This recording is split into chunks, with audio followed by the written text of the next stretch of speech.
بھاگی ہوئی لڑکی گڑیا گھر سے اس وقت چلی گئی تھی جب وہ تقریباً 18-19 سال کی تھی۔ گھنٹوں بعد معلوم ہوا تو ماں باپ سر تامے بیٹھے تھے اور بھائی ہاتھوں میں ہتھیار تامے تلاش میں نکل گئے۔ ماں اور بہن گڑیا کی سہیلیوں کے گھروں کو جا جا کر معلوم کرتے کہ شاید اس چور دروازے کا علم ہو جائے اور لاڈلی گھر لوٹ آئے۔ گڑیا کے گھر سے بھاگنے کا سن کر قریبی سہیلیوں کا ان کے گھر والوں نے جینا حرام کر دیا کہ رہتی ہی کیوں تھی ایسے لڑکی کے ساتھ، اور قریبی رشتہ داروں اور محلے والوں نے گڑیا کے گھر والوں کا گڑیا جو دن کے اجالے میں سہیلی کے گھر جانے کا کہہ کر گئی تھی، اندھیری رات میں لوٹ کر نہیں آئی۔ باپ کی ہمت رات کا اندھیرا ہوتے دیکھ کر ختم ہوتی چلی گئی اور بھائیوں کا غصہ آسمان کو چھوتے چھوتے سورج بن گیا۔ 4 دن میں جس قدر بدنامی ہو سکتی تھی ہوئی۔ لوگوں کو جواب دیتے دیتے باپ بھائی منہ چھپا گئے۔ گھر میں چولہا ٹھنڈا پڑ گیا اور ماں کی ممتا کبھی اس ذلت کی سمندر میں دھکیلنے والی بیٹی کے لیے تڑپ اٹھتی اور کبھی ذلیل ہوتی بیٹیوں کے لیے۔ ساتھ ہی اس سب قصے میں ایک کردار اور تھا، گڑیا کی اس سے 1 سال چھوٹی بہن جس کا نکاح رشتہ داروں کے یہاں ہی ہوا تھا اور کسی تہوار پر رخصتی و شادی کا ارادہ تھا، مگر افسوس شادی نہ ہو سکی اور طلاق ہو گئی۔ ماں تسلی دینے کے بجائے 2 تھپڑ اس کے چہرے پر رکھ کر بد نصیب کہہ کر رونے لگی۔ باپ کی جھکی ہوئی کمر ٹوٹ گئی اور 5 بھائیوں کا عتاب اس کے کردار پر ٹوٹ کر گرا۔ بڑے بھائی نے تو حد ہی کر دی، بیوی کو کہا اگر میرے یہاں بیٹی ہوئی تو اس گھر میں جگہ نہ رہے گی، اور حاملہ بھابھی اپنے مستقبل کی پریشانی میں بھاگی ہوئی ظالم نند اور گھر میں طلاق ہاتھ میں لے کر بیٹی مظلوم نند دونوں کو ہی کو سنوں سے نوازے جاتی اور بیٹے کی ولادت کی دعا کر دی جاتی۔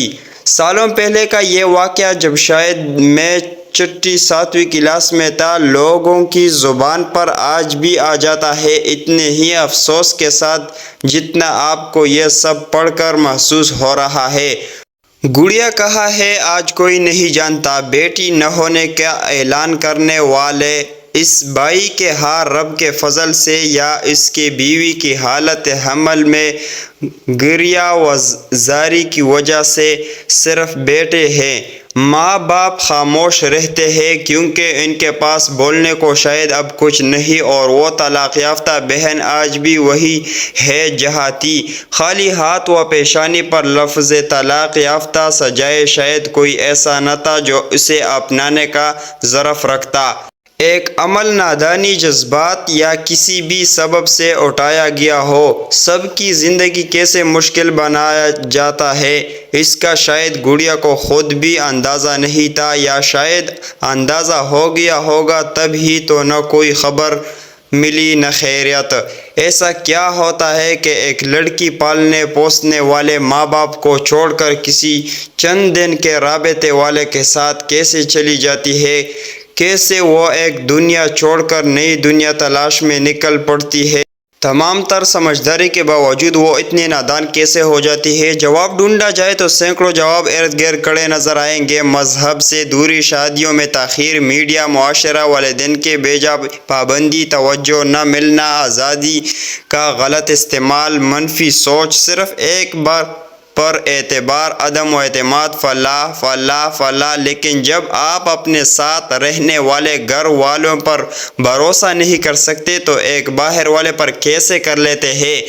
وجہ صرف اتنی ہی کہ جس طرح پلاؤ بناتے ہوئے آنچ کا مکمل خیال رکھنا ہوتا ہے اور ان میں اینٹ جانے والی چاولوں کو کبھی دودھ یا پانی کے ٹھنڈے چینٹوں کی ضرورت پڑتی ہے، اس طرح اولاد کو محبت کی تپش بھی ایک جیسی تو چاہیے ہوتی ہے، مگر لڑکے و لڑکی دونوں کو الگ الگ وقت میں دودھ یا پانی کے ٹھنڈے چینٹوں کی ضرورت بھی پڑ جاتی ہے تاکہ وہ دیگر سے الگ نہ ہو، نہ الگ سوچے، نہ ہی بھٹکے۔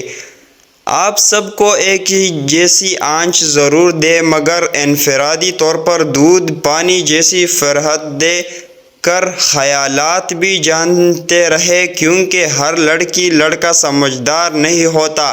ساتھ ہی لڑکیوں کے لیے یہ نصیحت کہ آپ کا وہ چاہنے والا آپ کو حقیقی طور پر چاہتا ہے، آپ کے گھر والوں سے بھی زیادہ، تب بھی خود غرض نہ بنے کہ دوسروں کی زندگی آپ کی وجہ سے مثل آگ بن جائے اور وہ تمام زندگی اس آگ میں سلگتے رہے۔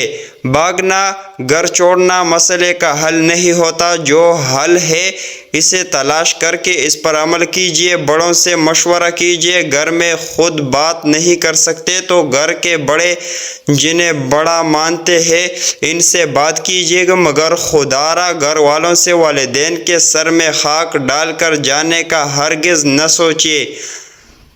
نوٹ: اس ویڈیو کو دوسروں تک پہنچائیں، ہو سکتا ہے اللہ تعالیٰ کی کسی کی زندگی کو آپ کے ذریعے بدل دے۔